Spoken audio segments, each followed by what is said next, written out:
Carol. Well, we can leave now? The meeting's over? It's over. Oh, he's back. Okay. This live right now? Yes. We are live, okay. And she's bringing that in. She brought both resolutions. Okay, got both resolutions. Okay. All right, why don't we do this while she's getting the resolutions? Why don't we stand for the pledge, face the flag? I pledge allegiance to the flag of the United States of America and to the republic for which it stands, one nation, under God, indivisible, with liberty and justice for all. All right. To make a motion. Yeah, Bill, thank you for reminding me this time before I forget it. I'm going to make a motion to open the work session for the village board for October 7, 2024. May I have a second? Second. All in favor? Aye. All right. You have those? You're all set? Yep, everyone should have a copy of the CP resolution and Mike's resolution. Got it. You're staying, right? Did you want me to? I want you to stay just for the beginning. Is that okay? I'll Can- grab a pen. Okay. All right. 'Cause you're going to be up first. It's not often we have the village treasurer here to work session to brief the monthly treasurer's report. We never have this, so I thought it might be a good opportunity for you to do this, and then you can get out of here. And Michael or Dave, you guys know how to kill that at the end of the night, correct? End stream, and that's it. Okay. All right, Madam Village Treasurer, the monthly treasurer's report for September 2024. Anything on here the board needs to know or anything you want to call attention to? We're all looking at it. No, we're good. Everything is moving in the right direction. Okay. Obviously, it's just a draft. I don't have accounts payable total yet.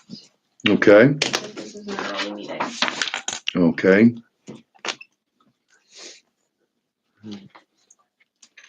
All right, any trustees, any questions for the village treasurer in regards to the report? No? Nope. Good to go. All right, you got off easy. Wow, All right. thank you. Have a wonderful evening. Me too. All right, okay. Building report, as I told the trustees during the attorney-client session that we had with Judge McKay, counsel for the village. Mr. Carmona is not going to be here at this meeting. He has a conflict tonight. So trustees, take a look at his report for September 2024. Standard building permits issued 15, appliances, on-site inspections 28, violations 5, no stop work orders, no solar panels, and 6 fire inspections. Any questions from any of the trustees? Okay. Wire. Is Charlie coming tonight or no? Okay, so you two are here to handle anything on the fire department on the monthly report here. Anything we need to know about, either Rick or Mike? Water rescue. What was the water rescue? Can I see the report? Here, give him this one. Well, there's only one. That was in. Thank you, Megan. September. That was in Yes. August though. The I other don't one. recall, to be honest with you. How about the animal rescue? Here, a little fawn that was stuck on the decking on a house over on Oh, Pine really? Street. Yeah. The little rails that were there. At least it wasn't stuck on your fence, Jim.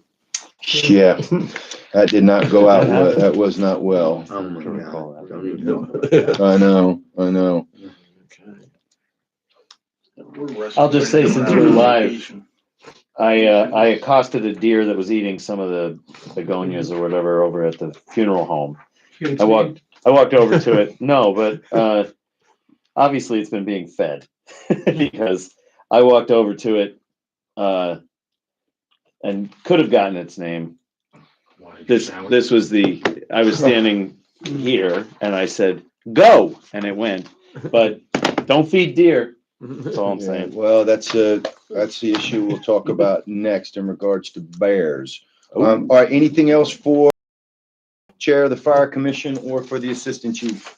Any other questions? Okay, and we are planning, the village board is planning on providing a proclamation for a citizen who was in life down at the dock of somebody in the water, and the fire company wants to present something, the EMS company wants to present something, the village board will present a proclamation.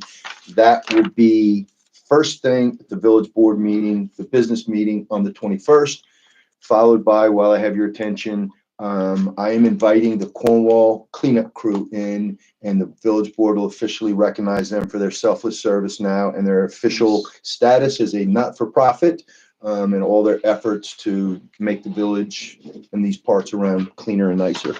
All right, moving on to Chief, and speaking about bar. So yesterday we got a phone call from Mrs. Bunt, who owns Butterhill, that there was a bear in the backyard. The bear had gotten into a neighbor's yard. The neighbor's property is contiguous to the church property. The neighbor there had a number of bird feeders, and the bear got in there with two cubs, destroyed the bird feeders, and then rolled around the backyard. Then the mom and the cubs got separated, which is the worst thing that could possibly happen. The bear came and just bedded down right behind the church. Sergeant Ruger was on hand. The chief came in as well. I went over to see it. Father Reese from the church was there. Ultimately, what happened after hours of the police first trying to shoo the bear along, Sergeant Ruger let his siren go. The bear went up a tree instead of going down toward Idlewild, where we figured the bear had come from. When the bear came back down, it turned over on its back, put a paw in the air, and just kind of laid there. Obviously, our concerns were not hurting the bear, but this is a period of time where they are eating up and fattening up prior to hibernation. And a mama with cubs that we could not see is obviously a dangerous bear, even though black bears are typically not aggressive unless it's a mama bear separated from her cubs.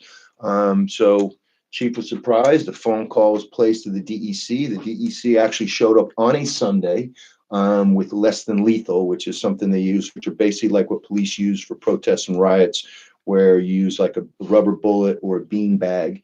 And we had to talk to a number of people who were concerned that this would hurt the bear, but this is their standard operating procedure for moving along. And they shut down Academy. We had notified all the people on Academy that were at properties around there, but we obviously couldn't leave the bear there with school in the morning, and at Butterhill being operational in the morning, DEC was able to move the bear along and send it in the direction that we figured it was supposed to go, and that's the last we heard of the bear. Did the Cubs show up and go? Never saw him. No. I mean, the only person that saw Chicago. Yeah. the only person that saw I him was was the gonna person say that that. in that Wow. lived at that house where they went after the bird feeders early in the morning. So who knows? So anyway, all right, Chief, anything other than that excitement, anything on your, and I know we've got some business during our resolution portion, but anything on here the village board should be aware of? Tomorrow is First Responders Day being held at Lee Road School. Oh, very nice. So there's be a sea of members, I believe, from the NYPD, local PDs, there'll be some canines, probably motorcycles and such. So I have 3 of my officers going there. I have some Excellent. distribution materials to give out to the kids. We'll have 2 cars on display. So that's tomorrow from 9:30 to 2 at Lee Road School. Outstanding. Just question, 218's open again. The chorus of engines is returned to our quiet village, and I just wondered, any specific We things are, going on there? we are going to talk about that. As soon Yeah. as Oh, 218 yeah, opened yeah, up, sorry. I It's- put the speed sign on 218, and I've had officers doing radar, particularly on the weekend, on the B and C lines. That's I asked, it's not on the agenda, but I asked to have it added on there. On Saturday, I visited with one of the residents who lives all the way at the end, sat out in front of their house for about 45 minutes with them to watch the, parade of motorcycles and some of those little low rider cars. The property that's on the other side, that parking lot is a state park. We have an agreement with the state park. Dave informed me this morning because our folks do maintenance on it. It's used for a turnaround for school buses. It's used for emergency purposes, whatever. But what the people at the end of Bayview have to live with is the fact that now when it's nice and now that 218 is back open again and there are websites that promote where you can go to ride and people do it, they pull in there, they all leave their motorcycles running or whatever, their cars running, and they get out and talk, and, you know, and if they do it at night, it's a whole thing. So as the chief pointed out, he stepped up patrols. We're looking at some other options. We do have a speed, you know, what do you call that, chief? Camera? Speed radar sign. Speed radar sign there. Nothing. While I was there, remember, 218 was reduced from 55 to 35. But as soon as you enter the village, it goes down to 30. So I don't know.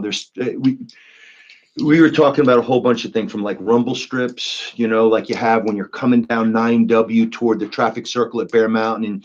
But then again, that's noisy too when cars run over and boom, boom, boom, boom. But trying to, you know, you remember the town of Cornwall owns half of that 218 portion. Town of Highlands owns the other half. We don't pick it up until the gate. How do we make this work with, you know, the kids? And it's mostly kids, although it's some that just drive too fast, and a number of residents. Eric Denega lives on that stretch as well, and has pointed out that his kid almost got run over, and the kid was on the sidewalk from somebody racing through there. So we're doing the best we can with stepping up patrols, as the chief said, doing radar stops down there and looking at some other options. I hate to clutter it up another sign, but is it a valid thing to think about putting a sign that says, you know, slow down, you will be ticketed, we are, you know, monitoring your speed, something. Well, it's all effective if we actually do the ticketing when if people get ticketed. And I'm not blaming us, you know, your chief, but it's like, we can put the signs up, but as soon as people float through the sign, nothing happens, continue to doing it. So maybe it's one of those things that, you know what, just set up speed trap and then you just start ticketing, people stop. Pick a month. Yeah. Yeah. Pick And a then time those frame. websites start to say, Be careful. Right, exactly. blank, Slow down when you blank, come blank down the police in mountain. Cornwall and Hudson are giving tickets, you know, Yeah. the way everybody knows Yeah. to slow down when you get It's- into Fort Montgomery. Yeah, or you're Niagara right. Falls. You're absolutely right. You're You're at the bottom of absolutely that. right. When do you throw the brakes on? As soon as you get near Fort Montgomery, 40 miles per don't hour. mess around there. They don't care if you're a cadet, if you're military, they don't care who you are, they will ticket you. Yeah.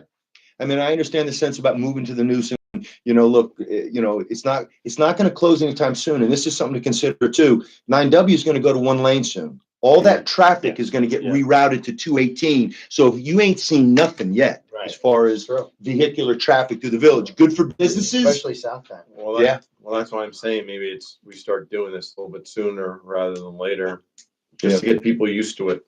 Yep. All right, Chief, anything else on here to point out to the board? No, sir. All right. Moving on, Department of Public Works, David. Here. I'm looking over Dave's shoulder. I'm All right, okay. Not a whole lot, in there. Nice There's job one- on River Avenue, by the way. God, Yeah, it's amazing. Yeah, those. God, is that nice. And that's only one street. Did Oh, Churchill, Yeah, sure. did I Lafayette? didn't know. Oh, yeah, did Well, I Lafayette. mean, I haven't, You haven't Shore, driven right? those, yeah. Shore too, right? Parts of it, no, or no? And obviously, none of the numbers are in there on tonnages because, the reports were due at the end of last week, which was the 4th. We don't get that stuff in until probably the following week. 2 reported backups where, Dave? We had one on Academy Avenue and we had one on, I believe it was Pine Street. Off the top of my head. Dave, you seem to go to Nikon's Public Works School every Yearly. time the fall bulk cleanup. Just an observation. It makes it very easy that the first, the 3 days that I'm gone, everybody's busy. Keep in mind, the village-wide yard sale is the 19th, Right. and then bulk pickup is October 21st. And obviously, there's a method to the madness there, so. Yes, there is. All right, Works. okay. When I was doing the code enforcement, the spring one was with that school as well. Okay, did Megan leave the, We got the resolutions here. second one? Two of I them, see that, okay, I only see this one. Which one? Okay, I see, Mr. Trainers and then the police. okay, no, yeah, where's Mr. Trainers? This is his right here? The email and then. there's Okay, text all right, down okay, in the okay, body of all it. right. All right, Michael, Water Department. It's just a draft as of right now. We're still collecting some numbers. We're out flushing fire hydrants this We took delivery of our new crane service truck. Took us 15 months to get. And you'll notice some new hydrant markers on the hydrants. They're spring loaded, so they stay right on the hydrants during the winter time and whatnot, and we won't be taking them off in the spring.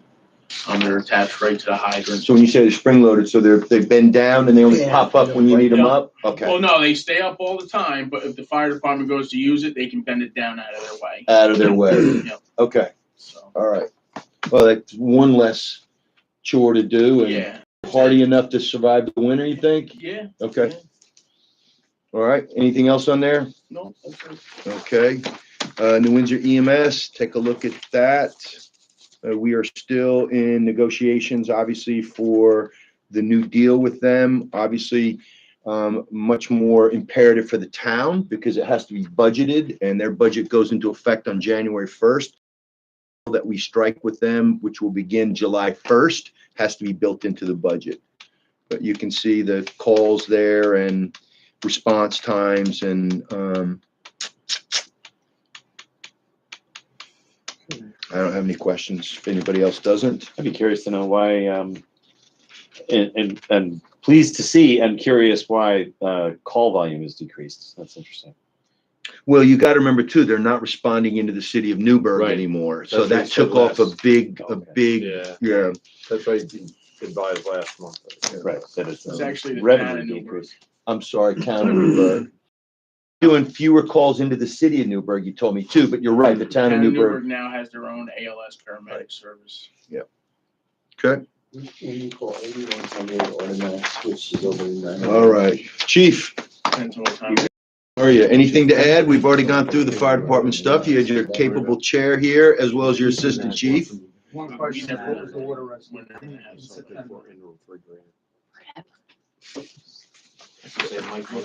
That's a typo. So. Because it was August, right? There was Said one. one water rescue. That's So, a typo. Okay, I all right. I will fix that. Okay, no worries. Okay, moving on to resolutions. Already discussed this with the board. I'm gonna make a motion shortly. Code Enforcement Officer, James Moore, who's also a full-time firefighter for, is it the town of Arlington or this village of Arlington? Arlington Fire District. Arlington Fire District is a full-time, and just realized that it was difficult balance doing 20 hours per week for the village as a part-time code enforcement officer and 40 hours of pay period. So he made the difficult decision that he was not going to be able to continue on in this position. So we wish him well. He's a Cornwall and Hudson kid, a Cornwall kid, been around, born and raised here. So we wish him well in his future endeavors. And the board will be canvassing soon. We'll be posting a canvas for a part-time code enforcement officer. In the interim, I've met with the building inspector and he has a system and a plan in place to be able to handle picking up the slack and doing it during his 20 hours per week or 40 hours per pay period. So he'll pick up all the slack as far as any of the jobs that were assigned to Mr. Moore. So without further ado, I'm going to make a motion to accept the resignation of James Moore as part-time code enforcement officer at the Village of Cornwall on Hudson. The resignation will be effective today and 24. May I have a second? All in favor? Aye. All right, Jimmy, we'll keep Yeah. notes on the minutes. We did open the meeting. Bill made sure I did that. So, okay. And trustees should see that he did give us a letter of resignation via email and it is attached to this. So, from the trustees that wanted to see the letter. All right, next item of business is a budget amendment for a police vehicle. Chief, you want to give a quick dump on why we're doing this, what the need is, and what this will serve to do for the police department? Yeah, well, this year's been tough on police vehicles. In a 3-day span, we had 2 vehicle versus deer accidents, one of which resulted in the car being totaled. It was a newer vehicle with lower miles that I had hoped to keep another couple of years.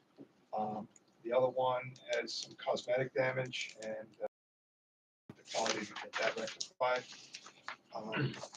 As two of the vehicles that I have now currently in my fleet, typically in the past, I've always done a lease to own every 2 years on new vehicles. The problem is, two of the vehicles I have in my fleet are getting exorbitant miles on them.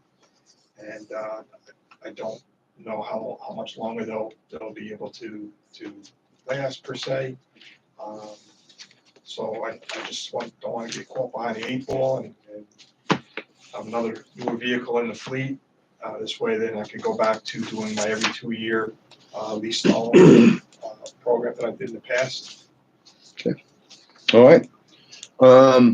So just to give you guys and lady an idea, I think typically in our budget we carry, and I need to confirm this with Megan, but I want to say it's around $90,000 in our contingency line, and we try to stretch that out to as late in the year as possible. Obviously, as we're heading toward the end of our budget season, we'd be coming from. So I'm going to make a motion. Resolution be passed by the village board, and so whereas the village board of Cornwall and Hudson, in conjunction with the chief of police, has determined that the village is in need of a new police vehicle for its police department, and whereas the village board wishes to transfer funds between accounts and authorizes the purchase of one new 2023 Dodge Durango Pursuit vehicle. Now therefore be it hereby resolved that the village board hereby authorizes the transfer of the sum of $30,000 from Cornwall and Hudson's village contingency line item number Alpha 1990.4 to police department expense line item number Alpha 3120.4, and to transfer the sum of $14,000 even from the Cornwall and Hudson village sale of surplus vehicle line item number Alpha 2665 to police department expense line item number Alpha 3120.4, and is further resolved the village board authorizes the purchase of one new 2023 Dodge Durango Pursuit vehicle at a cost not $39,500, which purchase is being made from an approved New York State bidder in compliance with the New York State General Municipal Law, and it is further resolved that the chief of police is authorized to purchase the vehicle warranty and related equipment for the vehicle at a cost not to exceed $18,500. Well, I need to fix those commas in there. Yeah, it's not $18,500 vehicles purchasing guidelines for a total cost for the vehicle not to exceed $58,000 even. May I have a second? Second. Any further discussion? Any questions of the chief in the interim? Yes, the 14,000 from the village sale of surplus vehicle line, that money already exists from the sale of the surplus vehicle, right? Chief's car. We've No, already, well, that was the Chief's chief's vehicle. car, right, okay, 17 Tahoe. Right. um, Which we got a All pretty right. good deal on. and then, so that there's two vehicle on deer accident, I mean, this is not germane to this resolution, I guess, but, because I'm in favor of the resolution, we'll vote for it, but my question is, there's been at least 3 accidents that I'm aware of in the last 18 months-ish, and I just wonder, how do we feel about that? And recognizing, I know what all 3 circumstances were, it doesn't sound to me as though anybody was 2 were hit especially at bys, fault, right? but, Yeah, Yeah, deer. you know. two, I Who mean, were hit last? well, a deer doesn't, you know. yeah, and then the other one was bad road conditions and the officer lost control of the vehicle. Yeah. Coming down Mountain Road during a snowstorm. All right, I guess all I want to say is, let's be careful out there. I think that was a line from The Hill Street Blues. Famous police Yes. drama. Yes, Hill Street Blues. All right, so any further discussion? All in favor? Aye. 5 ayes. Okay, Thank you very much. you're welcome, chief. Thank you. Last resolution is to authorize contract landscaping and hydro seeding and water treatment property. Mike, you want to give the board a quick dump on what that entails and what you did to secure the, Sure, so the water treatment property is located at 259 Riley Road in town of Windsor. That's where we're connected to the New York City Aqueduct. Over the last 3 years, we had been renting that property out to D'Annunzio and Sons, the contractor who had been doing the Tyrus Joel water pipeline. They were using it for storage and whatnot. Part of the agreement was that they would pay monthly rent. They would also do some blacktopping of a new driveway for us when they left, and also restore the vegetation area, the grass area of the Bless you. property to its previous condition. They've attempted to restore the grass. It did not take all that well. They did the blacktopping. They actually did more blacktopping at our request. So we're looking to get the rest of the property, another attempt at restoring it using a local landscaper. And I went out and requested 3 quotes from our local landscapers, Rendazzo, Speranza, and Foley. Received the quotes back from Speranza and Foley. Speranza was, I think he was around $12,000, a little over $12,000. The contractor has about $6,500 left in their escrow account, which they said they're more than happy to put towards the cost of that $12,000.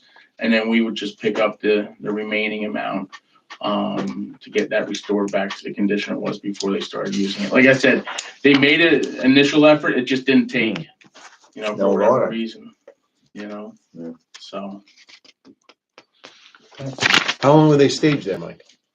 about 3 years. Oh, wow, all right, so this is, the 6,000 is, I'm not gonna say insignificant that we have to No, to and pay. But they yeah, paid us and they rent for also, that. Yeah. and they also purchased water from us Oh, at the contractor rate, and they paid us $450 a month for the rental of the property, with the understanding that they would blacktop the driveway and everything. So we got brand new blacktop driveway out there. That's good. And like I said, Good. it's larger than what was originally agreed upon for the blacktopping All right. space. All right, so, any other questions for the water superintendent, or I'm gonna go ahead and make the motion for approval of this resolution. The village board has been advised by its water superintendent that certain landscaping repairs and improvements are required at one of its water properties, and the water superintendent has obtained 2 quotes for the proposed services, and the village's purchasing policy ordinarily requires 3 quotes for such services, but permits approval of service agreements when 3 quotes cannot be obtained.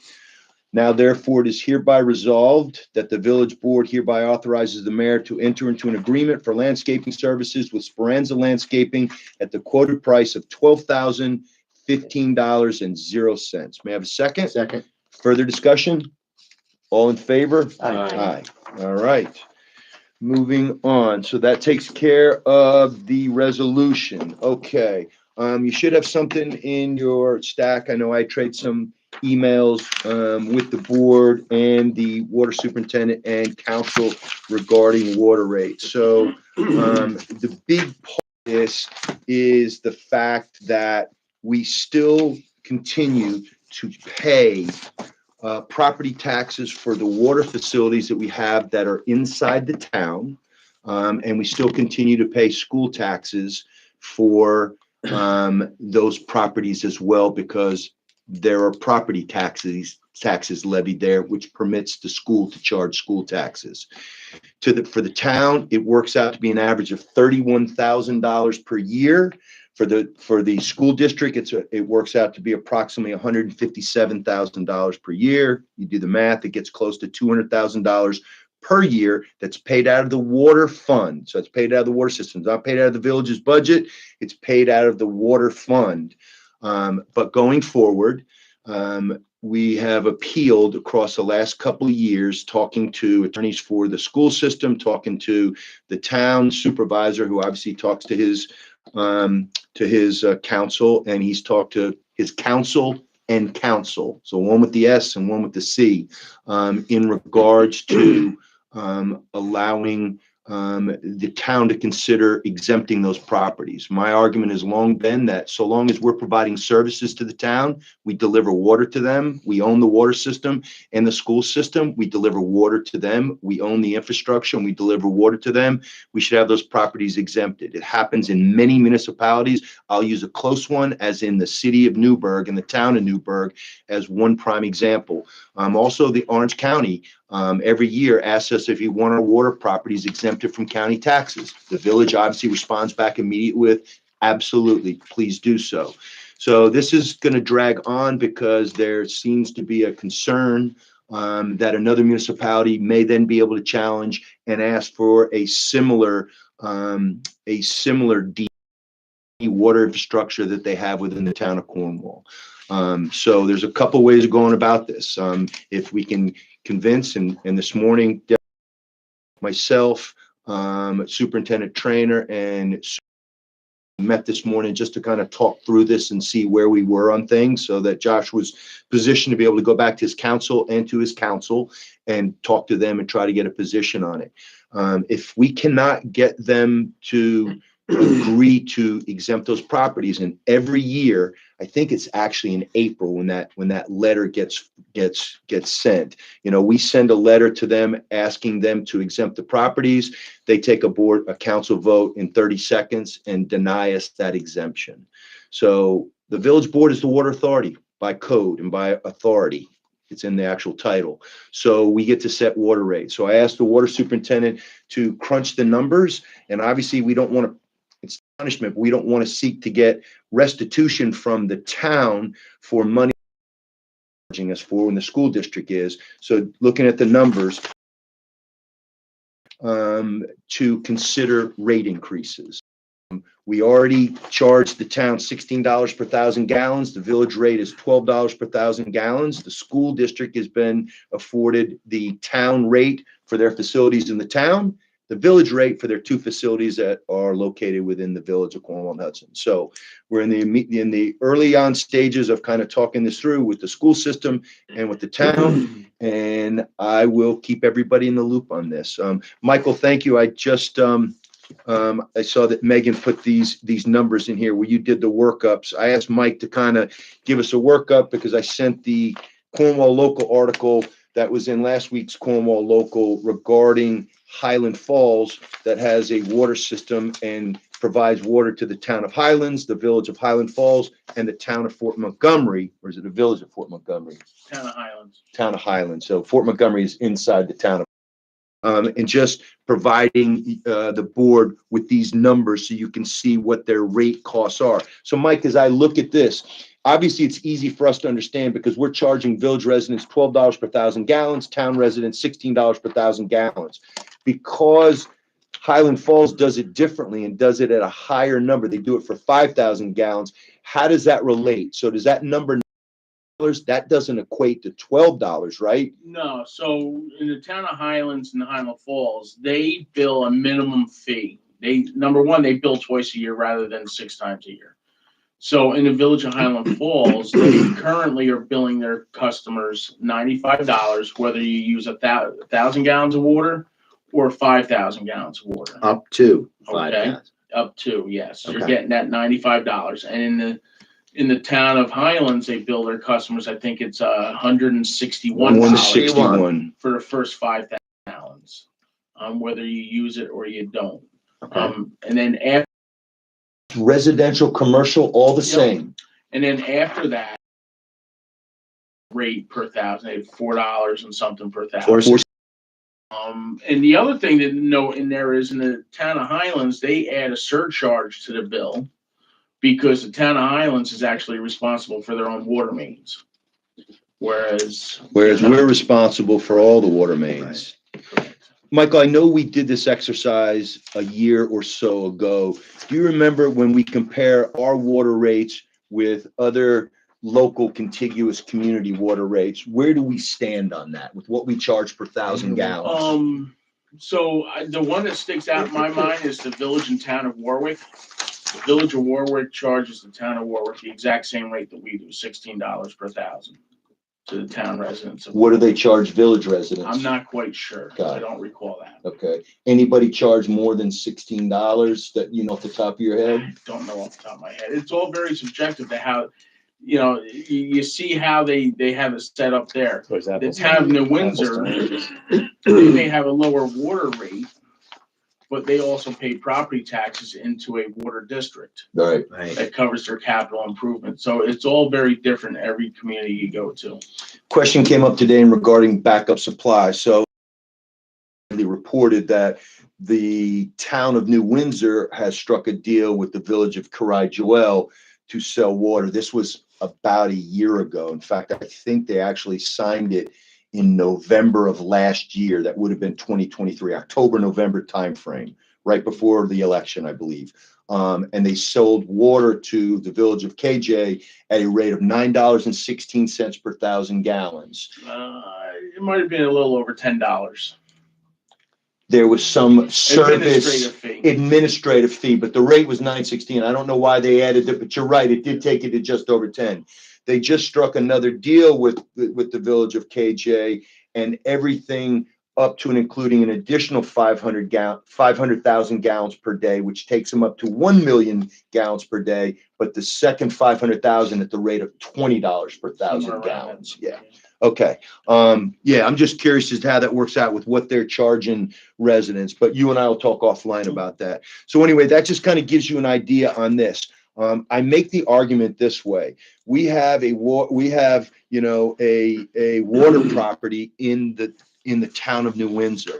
Every year we appeal to New Windsor to waive the property taxes on that property on Riley Road. And every year New Windsor denies it. They vote to deny us the tax exemption, as they should, because we're not providing any goods and services to them. And I think the way the board has to look at this as we decide a path forward, we provide goods and services to the town of Cornwall and to our great school district.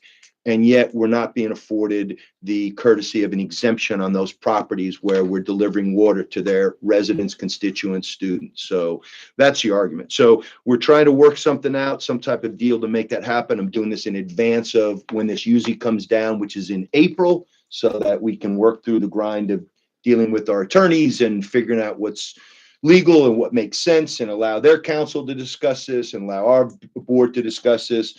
We've obviously included their counsel, one of their members, and a resident on our water committee as we were going through and looking at all of these things. So this is just one of the next steps in the process. All right. A detail on that New Windsor lack of waiver on the taxes is that the New Windsor does part of our school district is in New Windsor, and the students actually are getting the benefit of that water that we're providing to the school as well. Bill, that is Worth pointing out. it is. Well, you've got One more little wrinkle. Oh, it's even gets better because the town of Woodbury has students that also attend the Cornwall Central School District. So it's an additional wrinkle. Yeah. You're absolutely right. Although I don't think we have any water infrastructure. We have no in Woodbury. water Yeah. infrastructure in Woodbury, correct, Michael? Nothing. No. Okay, so that is that. The board will continue to engage on the water rates discussion as we go forward. We just like to do this as transparently as possible. The Pro Housing Community Program. All right, I have not heard anything back. I know that I was not at the last board meeting that the deputy mayor conducted. I know we have the Pro Housing Community Program on there, kind of as a placeholder, and also to continue to gather facts and information on this. I have talked to a number of my colleagues around the state, people that I met at the New York Conference of Mayors. And obviously having talked to our council, having talked to council for the town, through the town supervisor who has discussed this with me at length. Absent board dissent, I plan on having a resolution. It's already been drawn up. It was drawn up very early in the process, probably too early, but Joe said, hey, I've got something that would handle something like this. I will look for a board vote on this at the October 21st meeting. I believe it is essential for us with the current state of play to do this, to have viable options to compete for grant monies going forward. And as it is aspirational, as I've heard a number of times told this to me, and it is not committing us to anything other than transparency. And I believe in transparency to the nth degree. It is merely sharing numbers with the state, which I think is entirely appropriate, especially when those numbers can be foiled anyway. It's not like these are secret numbers that people shouldn't have at their avail. I just think it makes sense. Does anybody have a changing opinion on this, or does anybody want to lodge reservations about this and maybe be a no vote on this? It is essentially an aspirational, what would you call it, Jim? A commitment to honor certain ideals, but without I shouldn't even say commitment, an aspiration to hew towards, certain ideals. I don't have any trust for this. You read It through it opens and up- you're okay. I have. All right. Opens up the door to, Or else. And that could come next. I mean, that could come next. And again, we're not doing this. I don't ever do anything at the point of the metaphorical gun. And you're right, that could be the next thing down the road. But this does not mandate that we now commit to doing something down the I road when they understand, I can just mandate feel it. like it opens up the door, it eases them in very easily. A lot of things make me nervous about it. Okay. And, yeah, I'm just not comfortable with it. So I'm gonna put you down as uncommitted. I'm uncommitted. All right. So what we'll do is I will have, in advance of the next meeting, I will have the verbiage. I want to say it's a page and a half of a resolution out. I think it's Yeah, short. it might be a page, Bill. I'll Mhm. have that out to you. Take a look at it in a straw poll and we'll vote from the dais. And if anybody wants to make or state, I'm voting yes on this with this caveat or this, and here's my reasons, you'll be afforded that opportunity. In my little summary that this ended up in our packet, Yep. I said that based on my reading of it, that it seemed like we would only qualify for option 2, which is the one where we sort of say that we're open to the idea of being a pro-housing community. But option 1 is basically you do still send a letter of intent that says we would like to be a pro-housing community, but you also show records that demonstrate that you have increased your housing stock by X number, X percent, which is only 1% in the year prior. And I'm actually wondering, I can think of like 3-4 units, like what's our total number? It might be that we've done it, maybe. I mean, Bill, it's a pretty low bar on the yeah. first option there. yeah. I just wonder if Manny can give us. And this also plays into the accessory dwelling units too, where you're Another looking at question. somebody being able to have an accessory dwelling on their property for an aging parent or for their children or whatever. Bill, I can think of 3 or 4 right off the top. But there are plans in front of our planning board right now for developments, smart development, that would take us no sweat, no pressure for the next 5 years. Because when you're talking about 1%, where we have about 400 units right now, I think you're talking about 4. I think Yeah. somewhere around 400. Yeah. So we're talking about 4. So, I mean, we have them on Hudson Street right now. 3 apartments right there. That would essentially cover a chunk of that. So anyway, I get it. And like I said, just do me a favor, do your own homework if you want to take a position and you want to say yay or nay why, but I will call a vote for this at the meeting on the 21st. Okay, next item is the tree law. The village, the board has already kind of discussed this across the last couple of months. Our attorney has notes submitted by various board members, including our planning board chairman, Lieutenant General Grisoli, in regards to positions to tweak the town's tree preservation law that we several months ago.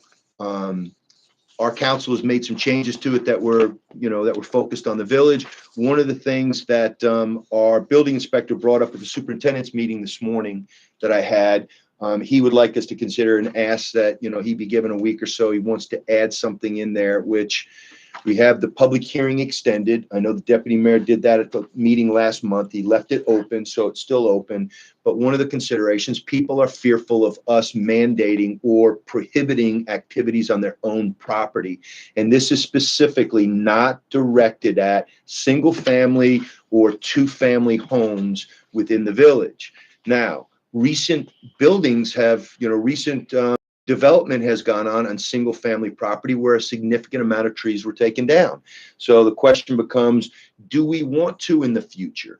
Do we want to require something as simple as a site plan be submitted? And then if a site plan is submitted for consideration, whether it's to, the board or to the planning board or whatever, what would be the discriminatory language? Would it be for a certain amount of acreage? Would it be for a certain amount of trees that can potentially be clear cut?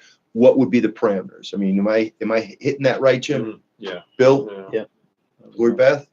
Okay. So obviously we're not going to vote on it tonight. And unfortunately, I don't think we're going to vote on it on the 21st. I think we have some more work to do on that. It's like every time we get close, I feel like it's the old lighting law, right?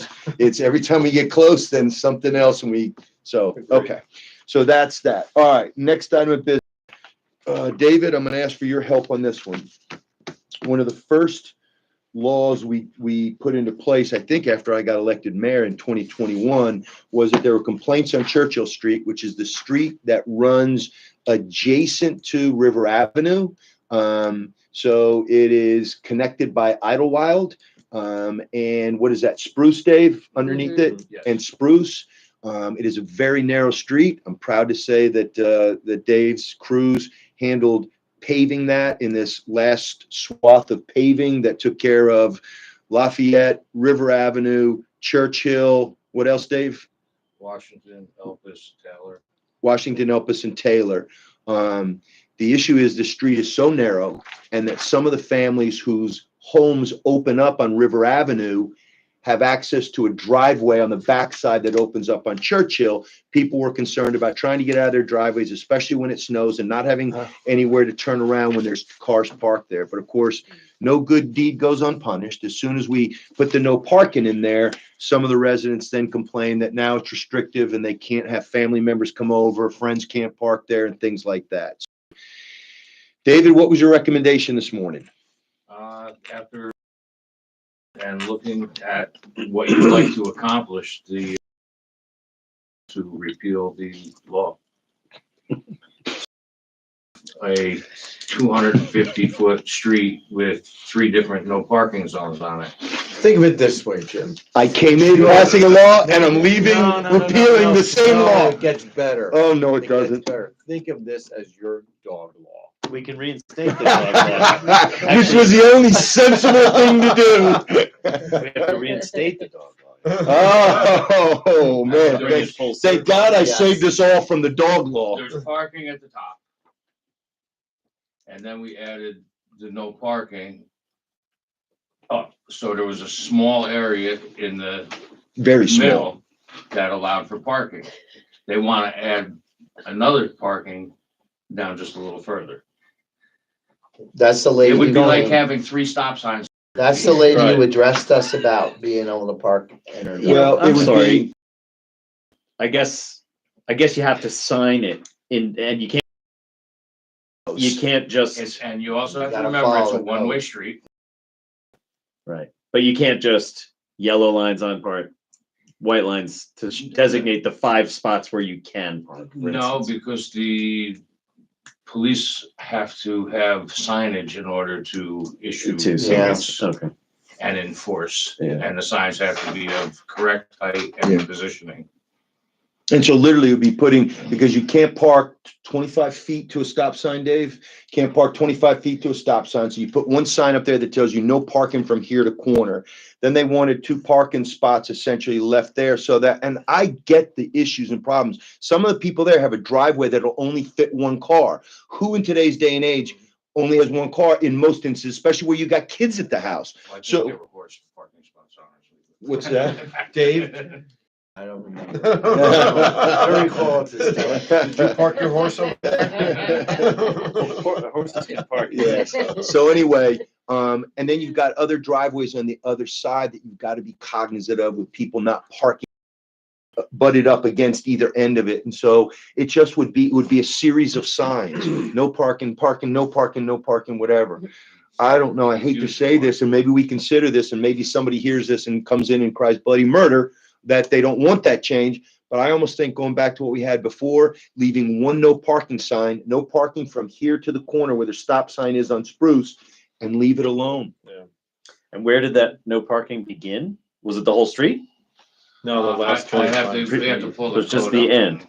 Because I know that the concern that I recall when we got on the board was just People people backing trying to out. back out and there's a car there. You Yeah. can't Especially get the when turn. you got to remember when this first came Winter. up 4 or 5 years Yeah. ago was when we were Snow. having those horrific Snow. snowstorms and you had 4 feet of snow banked could up on the happen side. again. And it could happen this again. year. You just gotta deal with it. I know.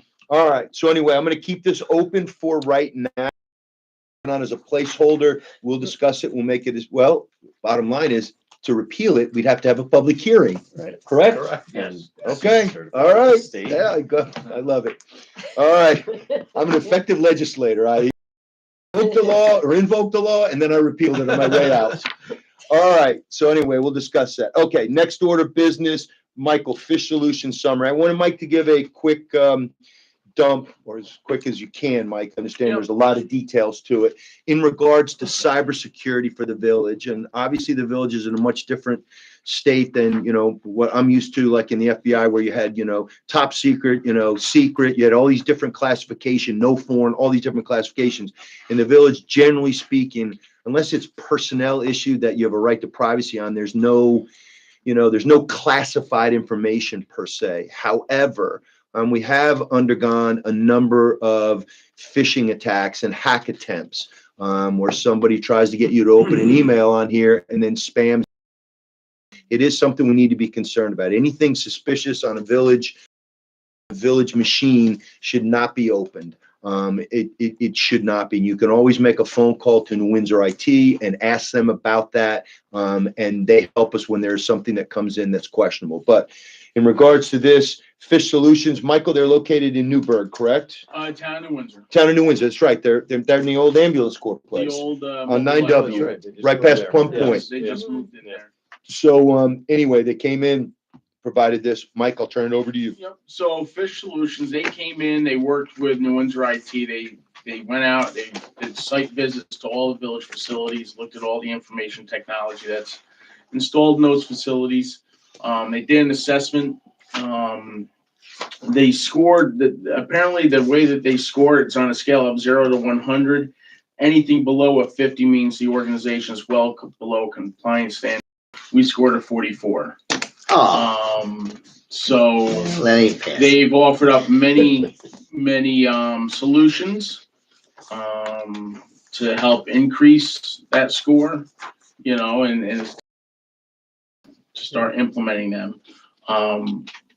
Part of that is instituting different policies, written policies, procedures, two-factor authentication. Two-factor authentication. Yeah, I'm stumbling over. I'm like, how did he step on that one? Yeah.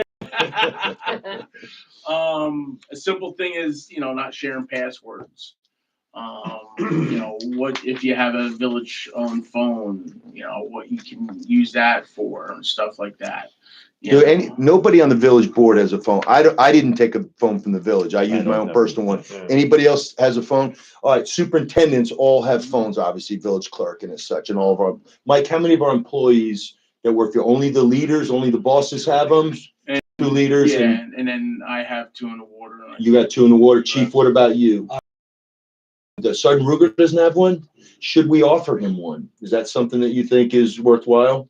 I think so. Okay. I know he All has right. his own, but obviously. All right, Doris will be back tomorrow, so when you get an opportunity, I know you like to speak to Doris when, especially he's coming back from Africa with lots of Yes, stories to we tell. have a lot to talk about. Yes, we do. Safaris and It's such. everything, but if you could talk to her about that, I think that'd be a good idea. But not only phones, the technology is going, and we're looking at doing some digitizing of our mapping.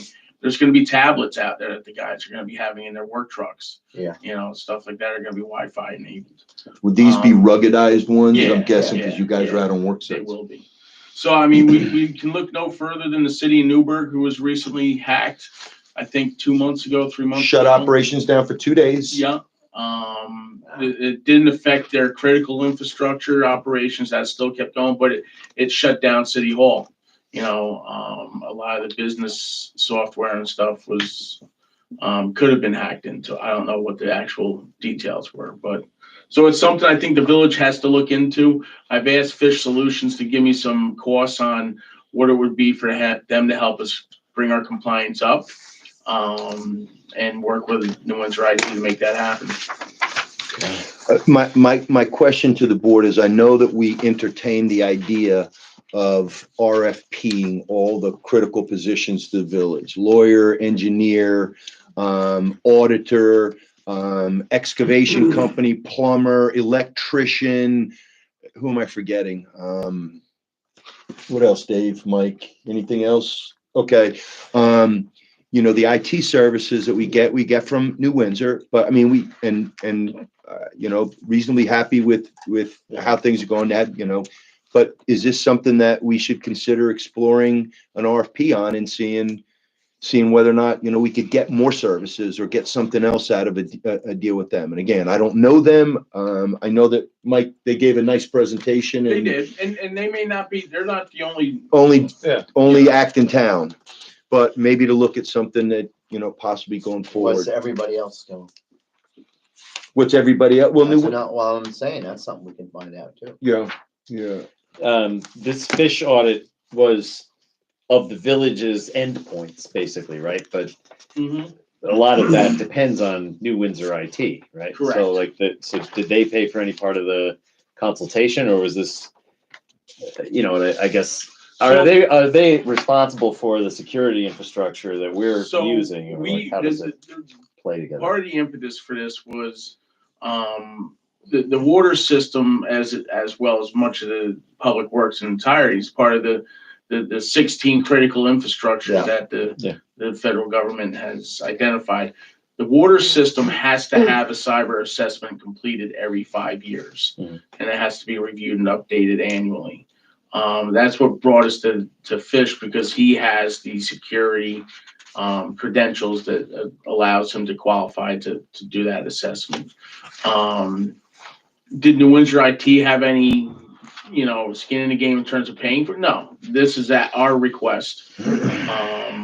They accompanied Fish Solutions to all the sites. Enabled all the And, reviews and everything. exactly, and provide him with the information he needed in terms of firewalls and current security and everything else.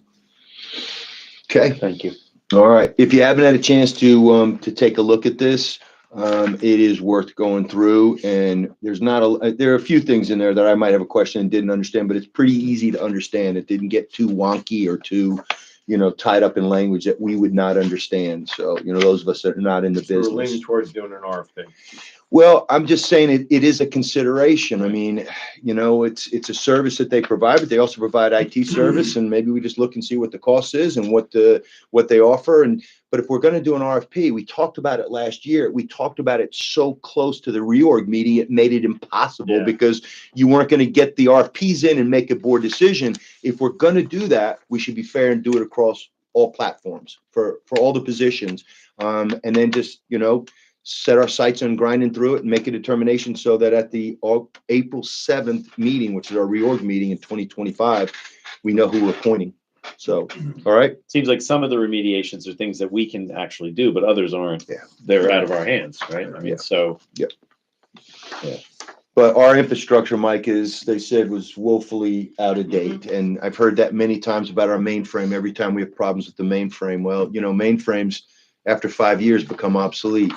At least you get 25 years out of a fire truck or an apparatus before they're obsolete. Mainframes, it's like the next year you got to upgrade the iPhone. So, okay.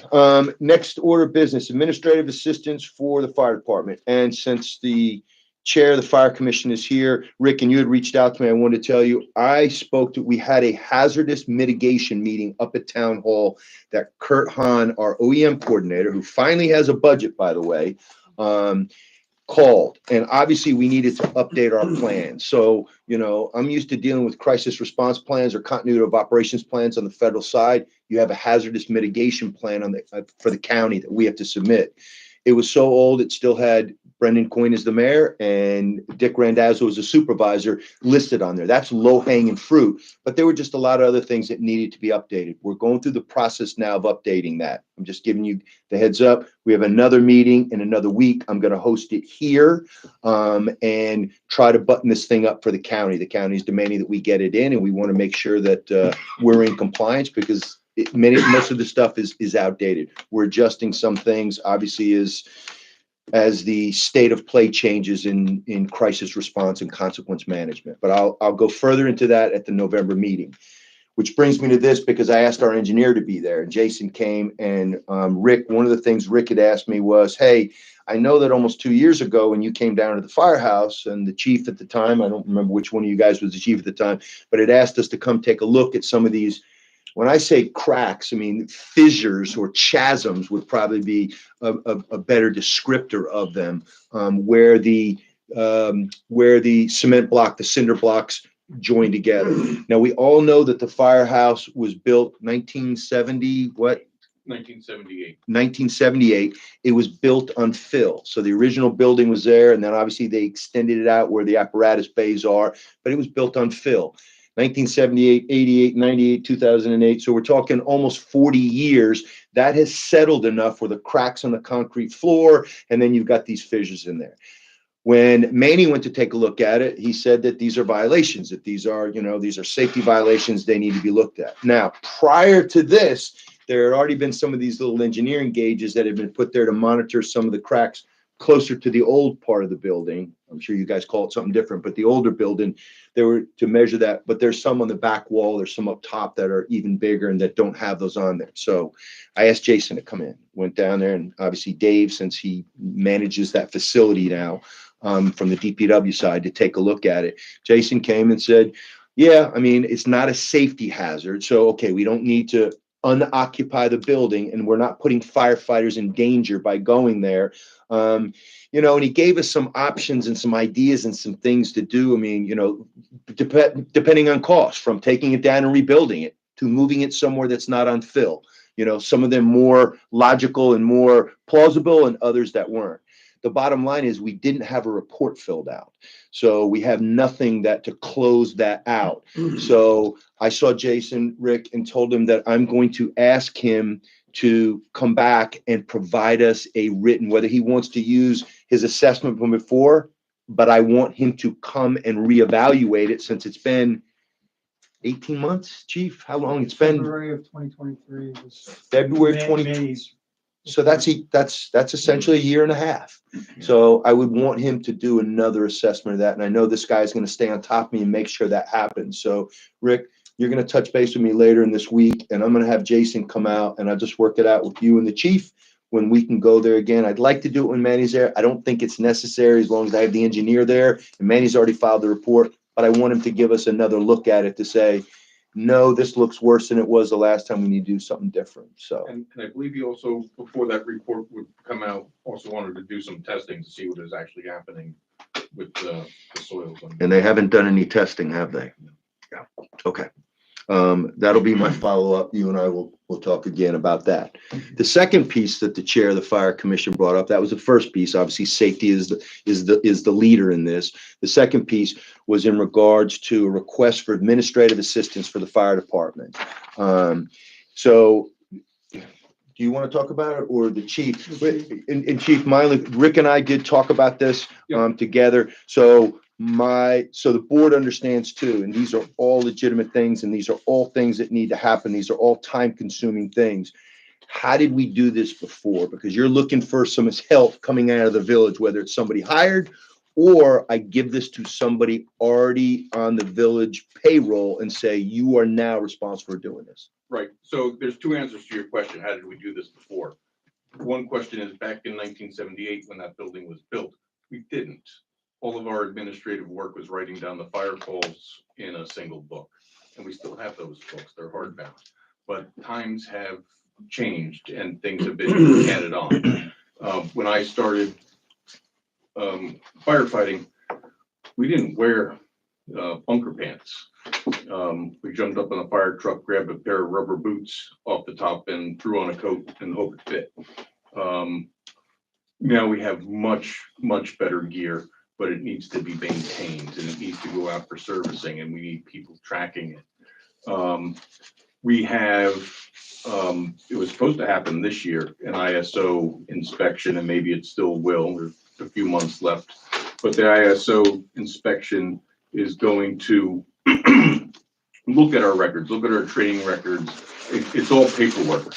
You're not going to look at a single person squirting water. It's going to look at all the documentation. And the results of that report are going to affect the Insurance rate. The insurance rating of all the taxpayers in the village. Yeah. There's physicals that are done now. We track the maintenance that's done on the apparatus, and testing, make sure the hoses are tested, the ladders are tested, the pumps are tested. One failed this year. We got to do repairs on that. So the chiefs have done it, and they've delegated it to the line officers for assistance. The captain and lieutenant. Captains and lieutenants, other firefighters. The problem is the consistency. I'm chief for 2 years. Mike's chief the next 2 years. He delegates it to Bill, then Dave is chief and delegates it to Rick. So the village doesn't have a great picture of all this documentation. No continuity. No continuity. We had a bad, and I just throw this out as an example, we had a bad fire truck crash earlier in the year. Does the village have a copy of that driver's license on file? You know, a lot of things like that. It's not so much about getting the work done, it's about getting it done consistently and making sure that the village has all the paperwork it needs to document that everything's being done as it should be. You know, the other things that are coming into play is LoSAP. Firefighters are getting LoSAP awards the village is paying out for. Yep. You need that documentation to know that you're paying the right amount. And no one's cheating the system, no one is, but you want your hands on that paperwork. And now the newest one is tax credits, real property tax credits for the village, for the town, for the school district. That's going on my say-so right now. And the chiefs and the line officers are still going to need to be involved with this, but it's getting all that documentation into a neat place. Does a potential person that would do this, do they need or require firematic experience? They would just need to lean heavily on the chief, the assistant chief, Yep. Okay. All right. So So it should all be on a computer, really, right? some of it can be on a computer. Yeah. I mean, Ideally in one database. some of it's making phone calls. Well, you Right, could it do needs that to through a be book. Collected, it needs to be, have standards Chief, for how you I store it. missed, did you agree that the person needs firematic No. experience? No. Or does not? Okay. No. And So- if I could just interject, the chief spoke about the LoSAP. We have people who are part of LoSAP that is eligible since 1992. They don't live here anymore. They live in Florida. So Charlie doesn't even know who, he sees that name. He's like, I don't know who this guy is. I've never seen him before. We don't have it in a database or, We do, I had where he lived in the village. you know. but you don't have a forwarding address. Correct. Got it. You know, so there's those things that. So somebody would need to go online in administrative capacity and do a record search. Yeah, yeah. Okay, so the, go Sorry, ahead. I was just gonna ask, are there, is it possible that there's services that provide this for other fire departments Good where question. you might be able to talk to Highlands and talk to, So Mountainville? the folks around us are fire districts. Yes. They have a bit more money. They, So they already have. some yeah, admin. they have a board of fire commissioners who are the elected officials. They're raising taxes, so they have people working for them directly. How does it work at Hudson Highland? Do they have somebody that does it on the board of fire commissioners, or do they have somebody they hire to do it? They have somebody hired to do it. Somebody hired to do it. Is that a part-time position? Is that That an, I don't know. okay. Do you know 'Cause- what that Like, position's or- called? Probably secretary. Secretary. So some of them call them district secretary, some of them call them administrator, district administrator. You know, like over in Vales Gate, they're a much larger district. They have a part-time employee. His sole job is to go around and facilitate purchases. You want new hose? He calls up and gets the pricing done. You know, you need new turnout gear, he does that. I don't know who takes care of scheduling physicals and all that, but it's probably somebody on the staff Yeah. of the district. And it depends. There, you know, Mike went through all the different ways that people pay for water in Yeah. different districts. Fire districts do it all differently. Yeah, there's not a one-size-fits-all. Yeah, down in Rockland where Manny is a firefighter, they have more money than God, and the board of trustees have their own trust secretary, and then the chief has one. Everybody does it differently. Are there You know- standard systems for monitoring and tracking all this stuff? Like, are there, or is it all, every fire department has a different Excel sheet that they use? Well, fortunately, Or the- we're beyond Excel sheets. We're about to go to our third database in about 4 years, because they buy each other up and go out of service. You know, and Mr. Mayor, you asked how it was done in the past. A big part to point out is, in the past, the village was very fortunate with their fire chiefs. They had ones that were paid firefighters who were off during the week and whatnot. They were fortunate with, I mean, for myself, I worked right here I don't plan on working here my entire life, and it's easy to maybe cross over a little bit. But you take somebody like Charlie or Robbie Vogt, when he was chief, they have 40-hour-a-week jobs, Monday through Friday, 8 a.m. to 4 p.m. or Yeah. 9 to 5. That's where we're getting into now, where you don't have that flexibility with your fire chiefs anymore.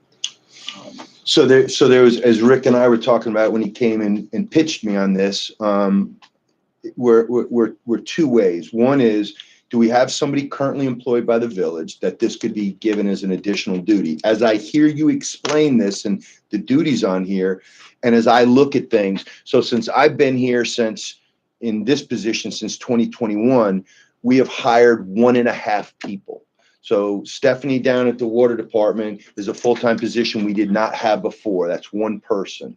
Barbara, who is our records management clerk, who started as an intern, we held her over, is a part-time employee that works in the front office and kind of is a utility person, in baseball terms, that can do a little bit of everything.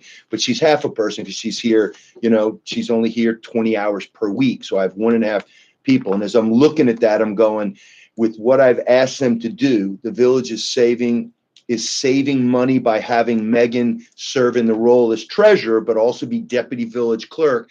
I'm looking, and I don't know how I could parcel this work out and say, and I think you need one person to do this. I don't think you could have somebody do 1 through 9 and somebody do 10 through 7. You need that congruity. You need that synergy. I think it should be one person. Is this something that the village looks at? Is there enough work here for a 20-hour week? Maybe not. Is there enough work here where you say in an ad hoc basis where they're paid hourly to come in and you I was say thinking, an independent contractor. an independent contractor that has experience on the admin side and maybe has some experience at the firehouse side too, and hire them on a start them out at 10 hours a week, somebody that wants to do something extra and make. I'm throwing that out there. I'm not saying I know. I should also point the village that in the past did hire a secretary to do certain stuff for the fire company.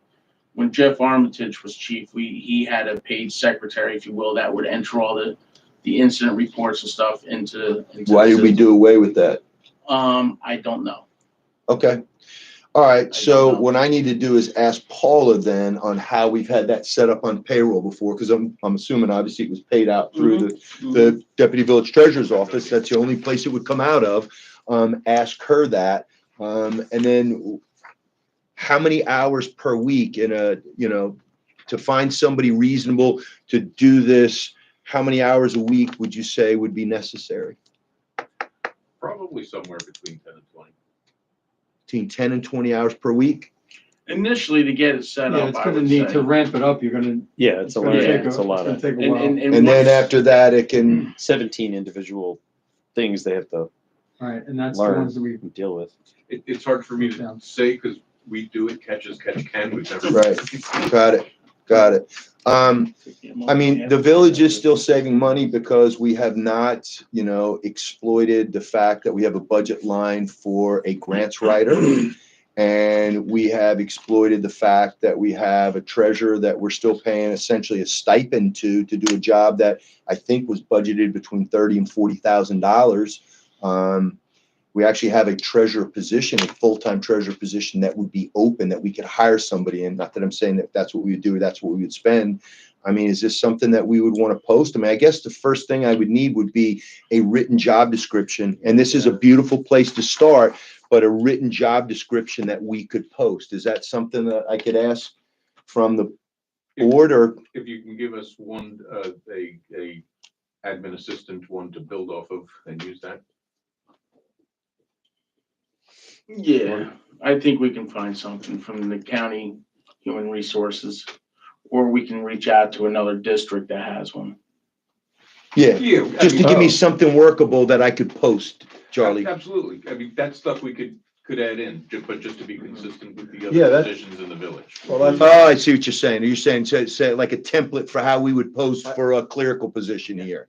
All right, those are pretty minimal because they're pretty Yeah. vague because there's a lot of things we're gonna have them do. I think once you put a description for each one of these, Charlie, you'll end up being able to actually write up the job description. Because some of it I look at, like, obviously you really have to you gotta stay on top of, but the stuff like the FCC radio licensing, is that like an annual thing or That's biannual or 5 years or 10 5 years? So that's like, so right away, it's like, okay, that's not insignificant, but you're not spending any time on that, you know? So there's a few things there. It looks like it's, okay, it might be once a year or something, but it adds up. And I think using an independent contractor, you could ramp it up by saying no more, you know, not to exceed 20 hours, you know, 20 hours Per pay for the- period. per pay period for the first, 6 months, whatever you guys kind of figured out. And then after that, once it plateaus and you're at, and it could end up being 10 hours a month. Yeah, or if we started out at, not to exceed 20 hours per pay period, that's 10 hours per week. We set whatever the rate is going to be, whatever the pay schedule is going to be. And then it would have to work around, is this person going to be given the authority to work in the firehouse with nobody else there to work in the office? I guess we'd have to do some kind of vetting or whatever. But this would be perfect for somebody that goes, all right, it's 10 hours a week. I'm going to work a 10-hour Monday, or I'm going to come in Monday, Tuesday, Wednesday, Thursday, Friday, and do 2 hours a week and work on this. You could find somebody that you like. We obviously do interviews that you folks would be heavily involved in, but I just need a description. I need just somebody to put this into a narrative for me and maybe when Megan is in tomorrow, she could pull up something like we posted and just give me something, or you could just say, we're posting for this. And these are the types of things the administrative assistant would be required to do. Ordering physicals, getting vouchers from vendors, monitoring LoSAP vendor and monitoring cancer insurance. They'd also need to request work orders, follow up with those same work orders, time to time, post social media posts, arrange gear repairs, blah, blah, and just give me something like that. If you guys will do that, is the board in concert that we would be willing to, again, it's a part-time position. I couldn't pay them more than I'm paying any of the other administrative assistants, especially those that have been here before, but we'd probably start out somewhere around $18 an hour, $19 an hour. Is that, you're talking about something just above minimum wage? I don't know. These are pretty. You think the technical I would go a little aspects higher of than it? that, frankly. I think that you're gonna, if somebody gets ramped All up right. on this stuff, that's gonna be a. I think we hired our newest Don't want part-time it to be clerk. out of whack with. I think we hired her at $20 per hour. I think that would be a fair starting point. Yeah. Okay. Yeah.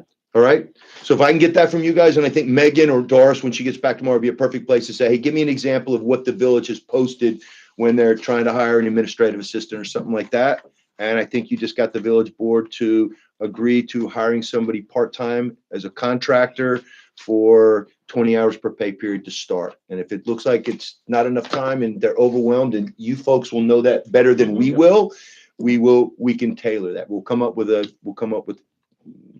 rate of $20 an hour. All right. I think we'll figure that out pretty quickly. All right. Perfect. All right. Thank you. That was pretty easy, right? All right. All right, good. Okay, moving on. Next item. Actually, the last item. So bring it home, Bill. Give me good news and tell me when the EV chargers are going to be operational. Nothing's changed since we last discussed it in September. You and I were not able to attend the work session or the business meeting last month. So I think we should vote on one of the vendors next month and just authorize you to execute a contract. And we're still looking at it. Was it Integra off the top of my head, which was the low bidder? Was that the? Yeah, I think there was a quality question about the lowest bidder, which was simply just based on informal canvassing and personal experience of the time frame and so on, and the fact that they have actually stopped. The guy who I was dealing with there stopped working there. When I followed up after a while, I called him on his personal cell, it turned out, and he said, "Oh yeah, no, I don't work with them anymore." I said, "Okay." There you go. So yeah, of the remaining ones, I haven't given the news to any of the bidders at this point, but Integra was the one that was lowest of those. What we have here in the packet is not quite complete. Doesn't have the full summary and show all the comparative costs, but those were in last month's materials. So yeah, I would think I think we could go with them. They the one thing that they did get back was after my conversation with Superintendent Halverson about positioning of the drop and everything. There's a different pole than I had showed these guys, And they wrote back and said, yeah, an additional 15, 20 feet is not gonna make a difference in the cost. Got it. Okay. All right, one last alibi before I go to for your information. I know that, it was reported in the Cornwall Local last week, and it caused, and this is my fault. I pride myself on being a good, solid communicator, but there was some consternation in regards to the Hometown Heroes program. The Hometown Heroes program is a program that is being managed by the Newburgh Rotary Club. Obviously, we had to get the program off the ground. There were utility poles that were identified in the town and in the village. We initially had a meeting with the commander of the American Legion, myself, the deputy mayor, the supervisor for the town, and the Greater Cornwall Chamber of Commerce. And then the supervisor and myself circled back to the Rotary Club. There are strict requirements for this program. This program is not one where there's a vetting process per se, because the program is essentially a first come, first served program. So anyone that has a family member that they would like to see suitably honored by the Hometown Heroes program, all you need are dates of active service in the Army, Navy, Air Force, Marines, or Coast Guard, and an honorable discharge. Now, having said that, to begin the program, you had to start somewhere. So the Rotary Club has a list of the 5 Medal of Honor recipients here, a number of Purple Heart recipients. Those are the Purple Heart is for being wounded during combat action. People like General Petraeus, people like Senator Larkin, who served during 3 conflicts, World War II, the Korean conflict, and Vietnam. And some other historical names that through working with the village historian and the town historian came up with these names. So people that think that there's a bunch of men like the conclave at Vatican City sitting in a smoky room with our cloaks on, smoking cigars and deciding who's going to be fit for it or not. It's not the case. This is to get the program off the ground. Off the ground means to get them up on poles by November 11th is what we are looking to do on Main Street and on Hudson Street. And then beyond that, we will expand it down Dock Hill Road and down to Shore Road. We'll expand it into other neighborhoods. The world is our oysters. As much as we want to do it, as much as this village board is comfortable authorizing numbers wise. Having said that, I have disagreed from the beginning that it should only be military personnel. That is the strict requirement of the Hometown Heroes program. So for the first 15, 8 will go in the town, 7 will go in the village. And I've given that 7 number to Lori Beth, who's been my utility pole person as we go into my next thing on the snowflakes. But as we expand this program, we will use another vendor, and we will honor the service of people like Ken Kumpel, who died on 9/11 rushing into the South Tower, or Thomas Ringelhan, who died responding to a call at West Point on the back of one of our apparatus at Storm King Engine number 2. Those people, or police officer Diagidio, who died on the job, line of duty death here in the village responding to a call. These are people that should be rightly recognized. We just have to find the right program for it. So no good deed goes unpunished, but I want to make sure that everybody knows, because there were people that had valid concerns about, well, Jimmy, I heard you say this, and that means that we're not eligible. I heard you say this, and that means we're trying to get this right. But the first rollout is going to be for 15 people that we hope are no-brainers, although there's no such thing as a no-brainer, but people that, none of us working on this are being recognized. None of our families working on this are being recognized. We just want to get good, decent, deserving people up, build the program out, and then we want to expand it to the public safety folks. And Chief, I'll continue my commitment to you that we will not use the pole directly across the firehouse until you're able to provide tribute to your fallen line of duty death. Okay. All right. Next thing, and this is again Lori Bess handling the snowflakes. The town and the village are working on putting up snowflakes. that are lighted. The reason we chose snowflakes, no one can confuse it. Well, you're celebrating Christmas versus this. You're celebrating Hanukkah, but not this. They are as secular and as hopefully non-inflammatory, non-incendiary. Of course, somebody will not like the snowflake, but it's just, they're Probably just. another snowflake. Yeah, it's another, those two snowflakes are alike. So anyway, we've identified 22 poles in the village. Actually, not we, Lori Beth and Buffy Elliott did the heavy lifting of walking from Second Street all the way down to down toward the lower end of the village. We've identified 22 poles that are suitable. That means that we could put a drop on them. And that means that we could use them for a hometown hero banner. They selected those 22. 7 will be used for hometown heroes, which leaves what? How many? Math. 15. 15. Thank you, Rick. 15 will be left for snowflakes. The village will, and we'll take this out of contingency funds that we hadn't budgeted for. This will be a one-time purchase. Each of the poles, I believe, costs, and we're using the same vendor that the town used, RPC Electric.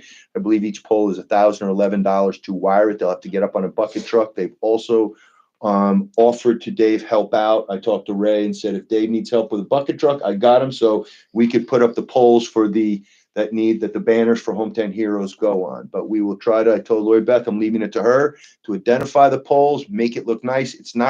Everything's not going to be symmetrical. The telephone poles in our village are not symmetrical. There's not an even number on one side, an even number on the other side. They're not staggered like this. They're put up for utilitarian. They are every 150 feet though. They are every 150 feet, but they are put up in a utilitarian mode and sense. We will do the best we can, but we There are are also. some trees in front of some. Yeah. Got it. So the village has its tree lighting schedule. We'll take a vote on this, but I already conducted a straw poll with all the village trustees that we were moving our tree lighting to November 30th. That's the same day that in the town, they're doing a shop small event, I think from 3 to 7 o'clock.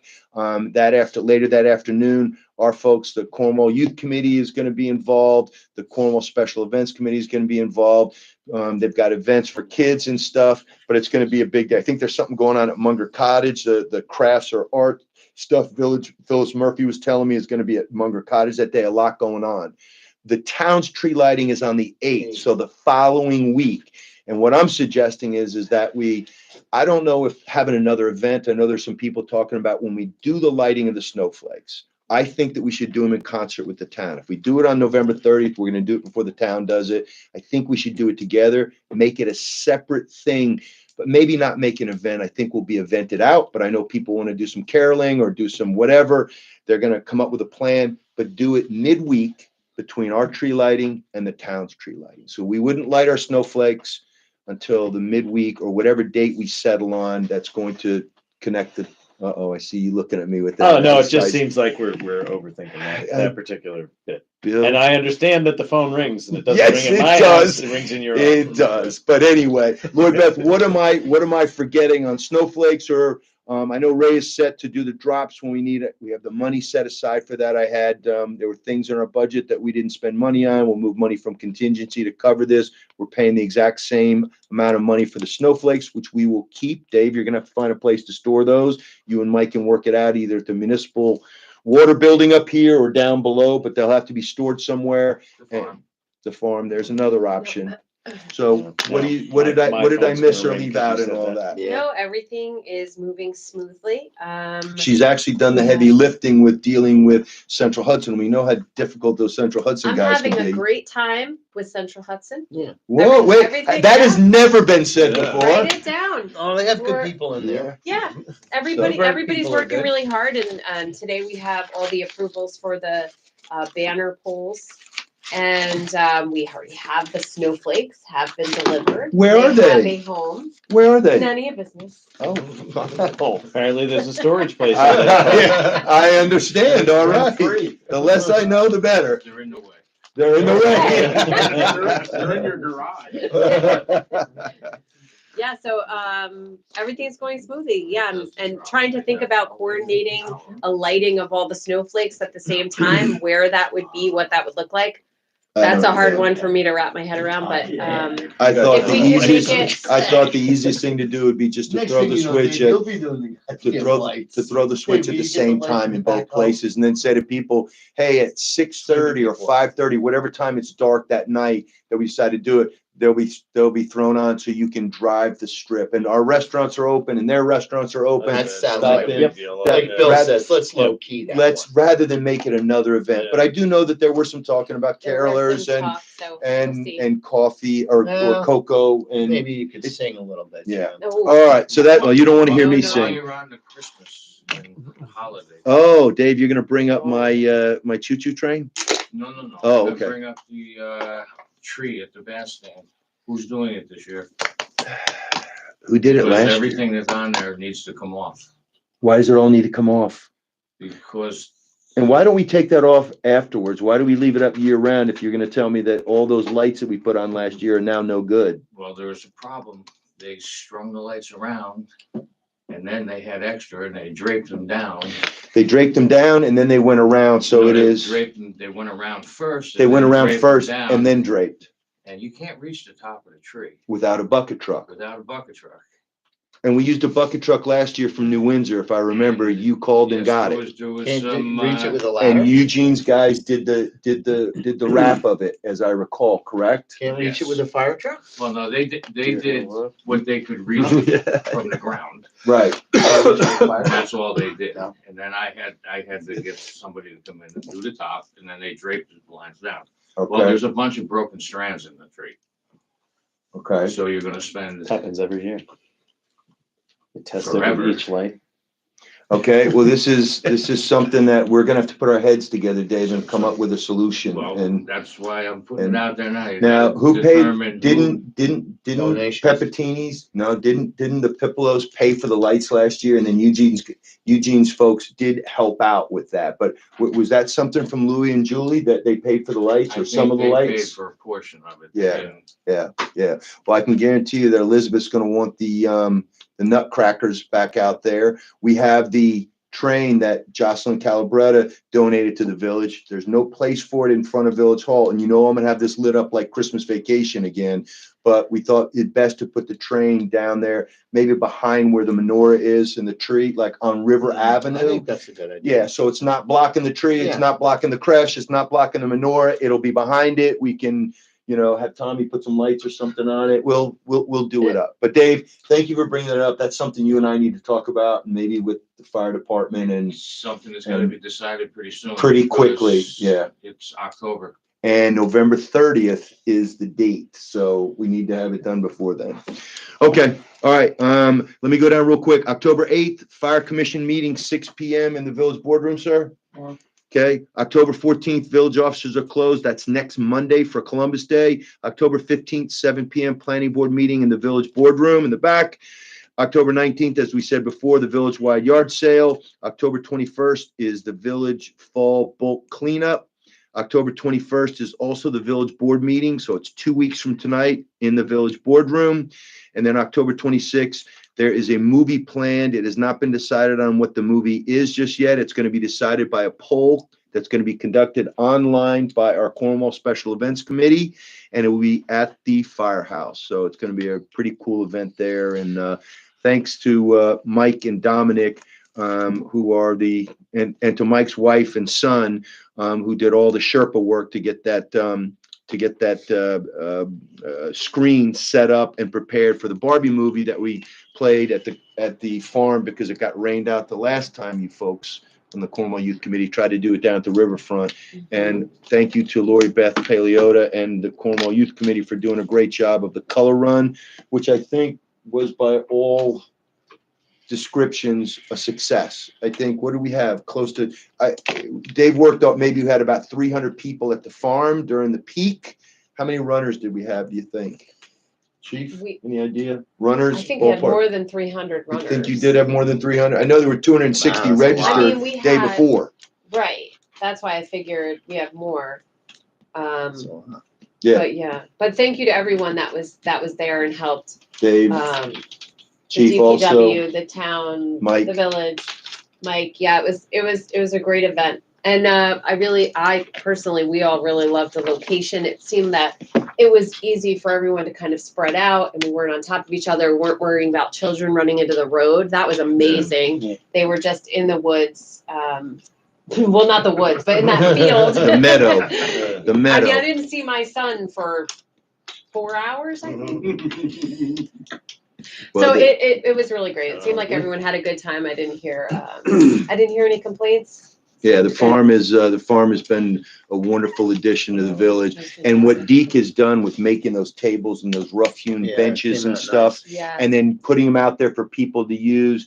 He hand built a stage that this group of kids, the Frozen Peas, Mike, I was blown away by the talent of these kids playing Green Day and, yeah, they were impressive. So Deke was a huge help. He He was was- there for us all day. Yeah. The day before, anything we needed, he was there Did a to great help us. job. It was great. The one thing that came out of it was some confusion about the entry, the participants, Donahue Farm versus Donahue Park. Oh, yes. Yeah. We did have. Tiff tried to clear that up. It's like, I always refer to it as the Donahue Farm property or Donahue Memorial Park. Everybody, Donahue Memorial Park is obviously the riverfront, but maybe we just gotta be more careful. Well, I You say think- Donahue. I think you should really look at changing the name of the farm, going back to Wyndon Farm. Yeah. Um, Yeah. That only was not- raised, that was the first vote the committee took was when I suggested it at your behest. What and does said- Mary think about And that? they went, She'd be fine with it, I think. Really? Yeah. she hasn't said it in front of me at any. Do you know the history of Wyndon? Yeah, no, I understand. Yeah. It's a So combination it's a her- combination her of maiden name and his name. the end of her maiden name Yeah.